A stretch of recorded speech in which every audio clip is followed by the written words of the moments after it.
Welcome to part 8 of Let's Play Super Metroid for the Super Nintendo. I think we were in Maridia. I don't know. It's been...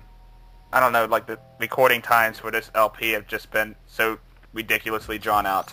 And here, with me today I have... The Haka 15, and I'm free for about a month from school. And hey there guys, I'm Sonicus, and same.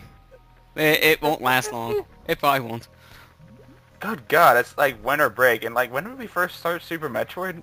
I know, we started this like 2 months ago or something. Yeah, this one's one of the ones I've been in the works for a while, which is why we're trying to get it done now. Wait till like the next episode. It's gonna take like 2 or 3 weeks when we get to that one. Probably. Because I'm trying to work right now to get some money during the break. Well, half of it because the other half can't work. So Get out of the fool. Hate getting this one low power that's up here because of this reason alone. Sand physics. I really hate the sand physics in this game. Yeah, it's so easy to pull you down, and it's very hard to get yourself right back out. It's ridiculous. Well, when you're wearing a suit that's like 3 times your body weight, then yeah, you're gonna sink pretty fast. Well, to be honest, Samus treats it like a feather, so... Well, at least in this game. Some of the other games, not as much. Just wall jump. You gotta wall jump. Yeah, I'm trying to, but... I think at this point you might also be... The controls aren't working right for me. I can tell, but I think at this point, you know, like, they also expect you to have like the space jump or something. Maybe it's because I don't have as much nostalgia with this game as most other people do, but like I just can't spin just as efficiently in this one as I can with the GBA Metroid game. Oh, you're showing off on the extra powers. I didn't know about this one actually. I'm not showing them all, just to be honest. I was just doing that to get past that. Basically, if you equip a certain beam weapon and a charge with it, crouch down and then have the power bomb equipped, each beam has its own special little gimmick with them. I don't know why they didn't bring that back in any other... Well, actually they sort of did with the charge combos and Metroid Prime, but they're still not as flashy. Well, at the same time, some of those charge combos are pretty much super missiles, just in elemental forms.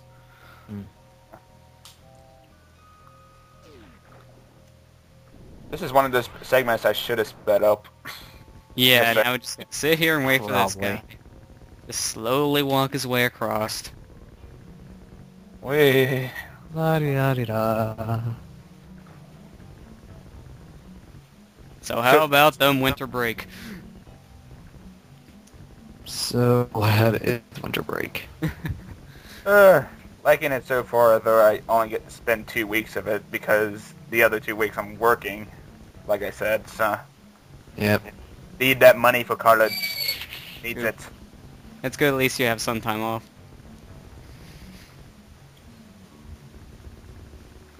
Why is this so ridiculously drawn out? Now you're gonna die for making me waste my time.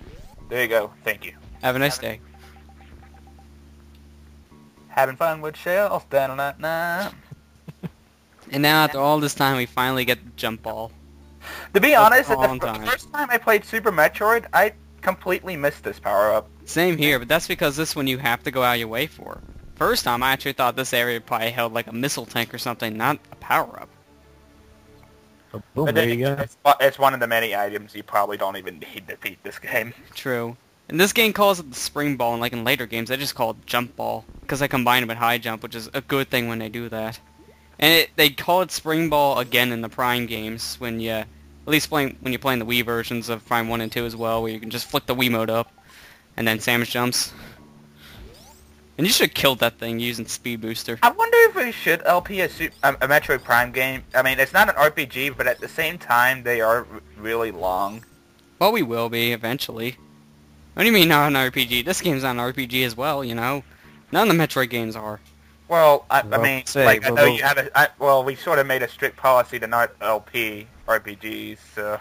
For the most part, we're just not doing that many because you gotta be in the mood for those. And they take a long time to get through. Yeah.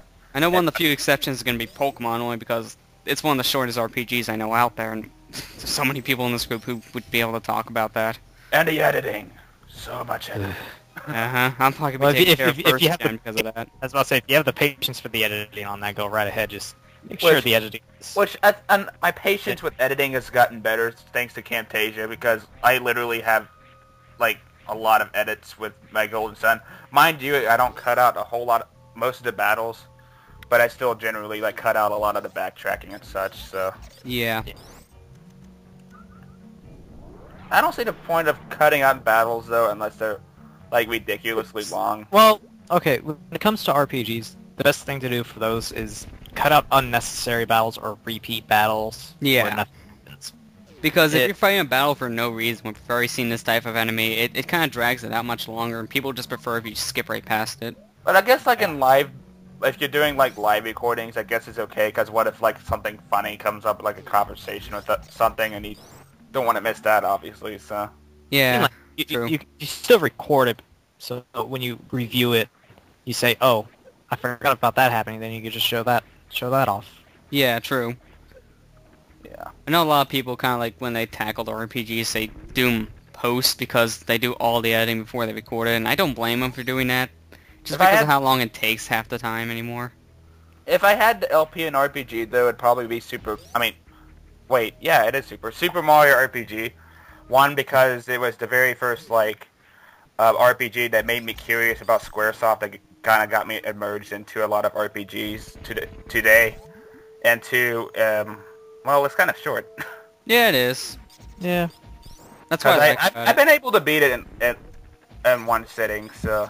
Yeah, I mean, that's the one thing that kind of pushes me away from RPGs. Most of them are really long, and I don't really have the patience or the time to sit down for too many long games, so... I don't mind I like it when they're short. I don't mind it as long as the story makes progress. Well, that too, yeah. I'll get into a long one if it's like a good story, but, you know, if the story isn't really going anywhere fast, then it can be something where I just...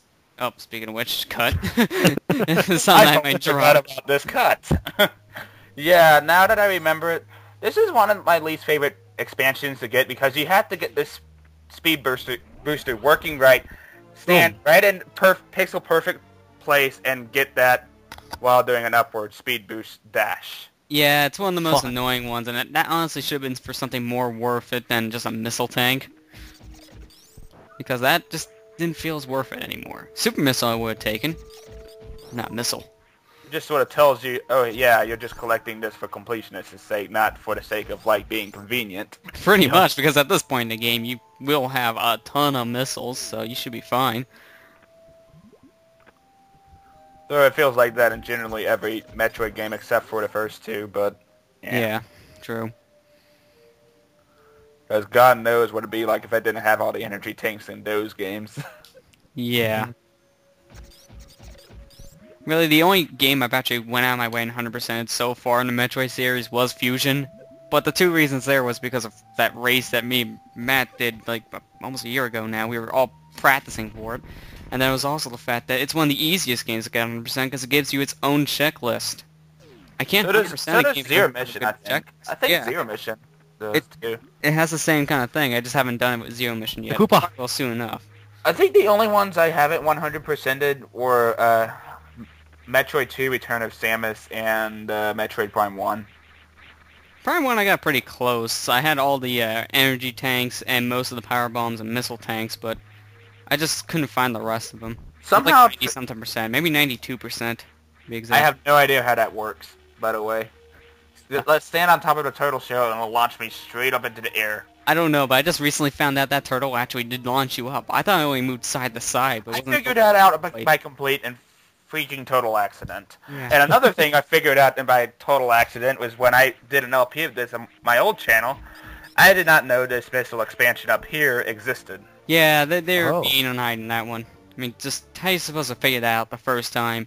The map tells you there's two things in here. Well, actually, no, it doesn't, but it doesn't tell you that it's on that wall. For hidden things, it doesn't really tell you anything. For the most part, no. And it's hard to even get the X-ray scope up there to see it. That's why if I do this game for a Let's Play, it's fine not be 100% because of cryptic things like that. I don't remember half those power-ups sometimes. That one I remember because of how cryptic it is, but I don't find the power-ups too bad as far as actually getting them, but fighting them is a bit of a chore, I'm not going to lie. In the older Metroid games, it wasn't worth it because you didn't get anything special for getting 100%. You just felt complete, and it told you got 100%. Because in this game, to get the best ending, all you need to do is just beat under 3 hours. Now, the expansions and Fusion and Zero Mission, on the other hand, yes, they were a chore to get.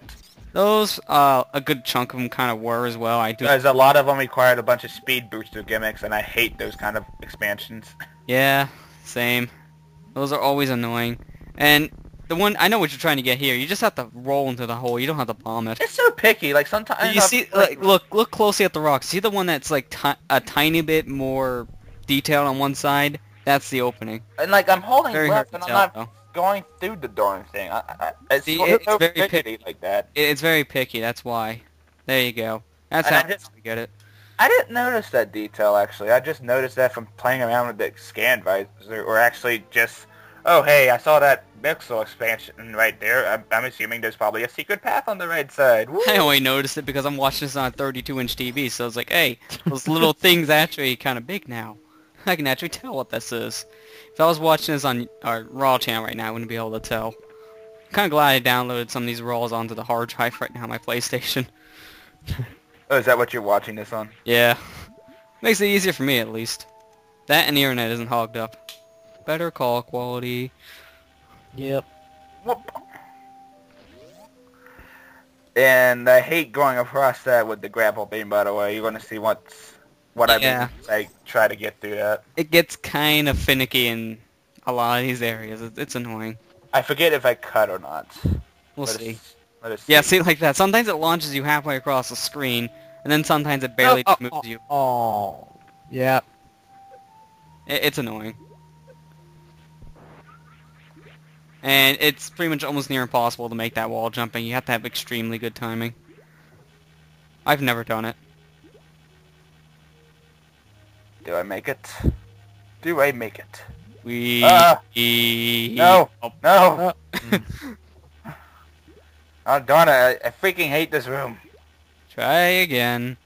So annoyingly designed. You were just staring at the ledge. It's like, oh, I could have had that if I just reached out. And one shot destroys it. And there you go. Yeah, now you're pretty much screwed to get back up there. You need to make your way all the way to the other side of the room now, which you're not doing. He's content on getting up there by the wall. Well, you got it. Yep, there Yeah. it is. Yep. You just bomb jump your way up there, really? So let me get this straight. You don't go back and reset the room to make it a little... You just go the longer way and bomb jump. I don't remember, dude. I don't... My memory's like dead. When did I record this? Like September or something? Something like that, yes. I really don't remember. What was this Raw put up? That'll give you a rough idea. Let's find out. September the 8th. Yep. Yes. Yeah.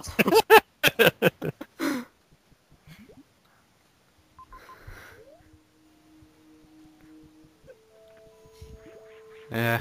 So At least now, I I made think, some progress. if I can remember correctly, we're making our way to the left where we find some more hidden missile expansion goodies.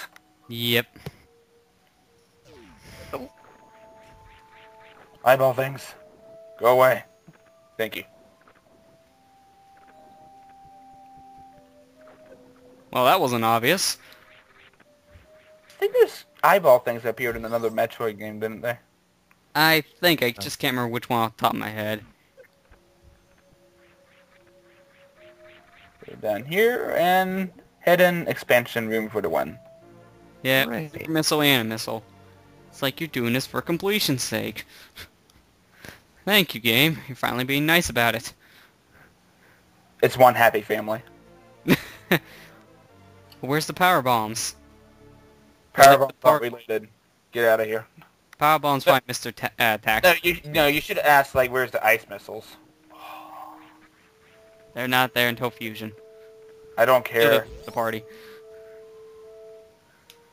Well, I thought it was kind of cool how they brought the ice missiles back in Prime 3. Yeah, true.